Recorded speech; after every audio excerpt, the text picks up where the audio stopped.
नमस्कार गुजरात स्वागत है तमारू आजना ताजा हवामानना विडियोनी अंदर। खास मित्रों आज આપણે આજના આ વિડિયોમાં આજના જેટલા હવામાનના તાજા અપડેટ આવ્યા છે તેના વિશે વિગતવાર માહિતીઓ મેળવીશું। અને મિત્રો હવામાન વિભાગ દ્વારા હજુ પણ મિત્રો 5 દિવસ માટે વરસાદનું એલર્ટ આપવામાં આવી ગયું છે। કયા કયા વિસ્તારમાં મિત્રો વરસાદ પડવાનો છે અને આ સિસ્ટમ કેટલા ટાઈમ સુધી આપણા ગુજરાત ઉપર અસર કરશે અને કેટલા દિવસ માટે અંબાલાલ પટેલ અને હવામાન વિભાગનું એલર્ટ આપવામાં આવ્યું છે। કયા કયા વિસ્તારમાં મિત્રો વરસાદ પડવાનો છે જેની સંપૂર્ણ માહિતીઓ આજે આપણે આજના આ વિડીયોમાં ડિટેલમાં મેળવીશું। તો જે પણ મિત્રો આપણી આ ચેનલની અંદર નવા આવ્યા છે તે મિત્રોને ખાસ વિનંતી કરું કે ચેનલને મિત્રો આવા દરરોજ વિડીયો જોવા માટે જરૂરથી સબસ્ક્રાઇબ કરી લેજો।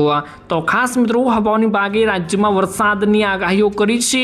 વાતાવરણમાં પલટો આવવાના કારણે ગરમીમાં રાહત મળવાના સંકેત જોવા મળી રહ્યા છે। અત્યારે મિત્રો કેટલાક રાજ્યો અને કેટલાક મિત્રો રાજ્યના જિલ્લાઓની અંદર ખાસ કરીને અત્યારે હવામાનમાં મોટો પલટો આવ્યો છે અને વાદળછાયું વાતાવરણ જોવા મળી રહ્યું છે।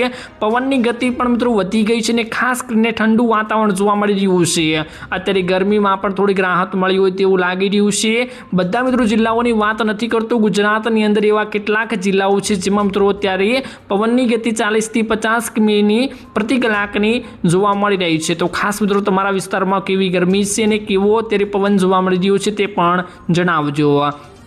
તો ખાસ મિત્રો આગળ વાત કરીએ તો હવામાન વિભાગે રાજ્યમાં આગામી 5 દિવસ માટે વરસાદની પણ આગાહીઓ કરી છે અને આ આગાહીઓ મિત્રો 7 દિવસ માટે લંબાવવામાં પણ મિત્રો આવી શકે છે। એટલે કે ખાસ કરીને આ સિસ્ટમ 7 દિવસ માટે હજુ સુધી ગુજરાત ઉપર રોકાઈ શકે છે। વીજળીના કડાકા અને ભડાકા સાથે ફરીથી વરસાદ શરૂ થઈ શકે છે। રાજ્યમાં એક સાથે વરસાદની 3 શક્તિશાળી સિસ્ટમ સક્રિય થઈ હોય તેવું લાગી રહ્યું છે અને વરસાદની સાથે સાથે 50 થી 60 કિલોમીટરની પ્રતિ કલાકની ઝડપે પવન ફૂંકાવાની પણ મિત્રો આગાહીઓ આપવામાં આવી ગઈ છે। તો ખાસ મિત્રો અત્યારે હવામાન વિભાગના વૈજ્ઞાનિક રામાશ્ર યાદવે મિત્રો જણાવ્યું હતું કે આગામી 5 દિવસ હળવો વરસાદ જોવા મળશે। કેટલાક વિસ્તારોમાં મિત્રો વીજળીના કડાકા અને ભડાકા સાથે વરસાદ થશે। પવનની ગતિ 40 થી 50 કિમી મિત્રો રહેવાની છે અને રાજ્યમાં સાયક્લોનિક સર્ક્યુલેશન સહિતની વરસાદી સિસ્ટમ સક્રિય થઈ છે અને જેના કારણે સૌરાષ્ટ્ર કચ્છના ભાગોમાં મિત્રો પવન સાથે વરસાદની શક્યતાઓ વ્યક્ત કરવામાં આવી છે।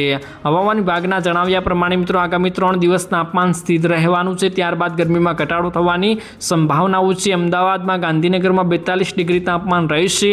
ઉત્તર ગુજરાતના બનાસકાંઠા, પાટણ અને મહેસાણામાં ભારે ગાજવીજ સાથે વરસાદની આગાહીઓ આપવામાં આવી ગઈ છે, જ્યારે મધ્ય ગુજરાતમાં ગાંધીનગર, ખેડા, આણંદ, પંચમહાલ અને વડોદરા ઉપરાંત અમદાવાદ શહેરમાં પણ ભારે પવન અને કરા પડવાની આગાહીઓ આપવામાં આવી ગઈ છે। તો ખાસ મિત્રો પહેલા જેવી એક સિસ્ટમ આવી હતી તેના જેવી જ મિત્રો આ સિસ્ટમ છે, પરંતુ મિત્રો આ સિસ્ટમ બધી જગ્યાએ મિત્રો અસર કરવાની નથી, પરંતુ અનેક જિલ્લાઓને મિત્રો આ વરસાદથી ધમરોળવાની છે। તો ખાસ ખેડૂતોને પણ એલર્ટ આપવામાં આવ્યું છે। તો બસ મિત્રો આજના આ વિડીયોમાં આટલું જ હતું। મળીશું એક નવા વિડીયોની સાથે। ત્યાં સુધી મિત્રો વિડીયોને એક લાઇક કરી અને તમારા વિસ્તારમાં મિત્રો હવામાનનું અત્યારે વાતાવરણ કેવું જોવા મળી રહ્યું છે જરૂરથી કમેન્ટ બોક્સમાં જણાવજો। તો મળીશું એક નવા વિડીયોની સાથે। ત્યાં સુધી વિડીયોને એક લાઇક કરી ચેનલને જરૂરથી સબસ્ક્રાઈબ કરી દેજો।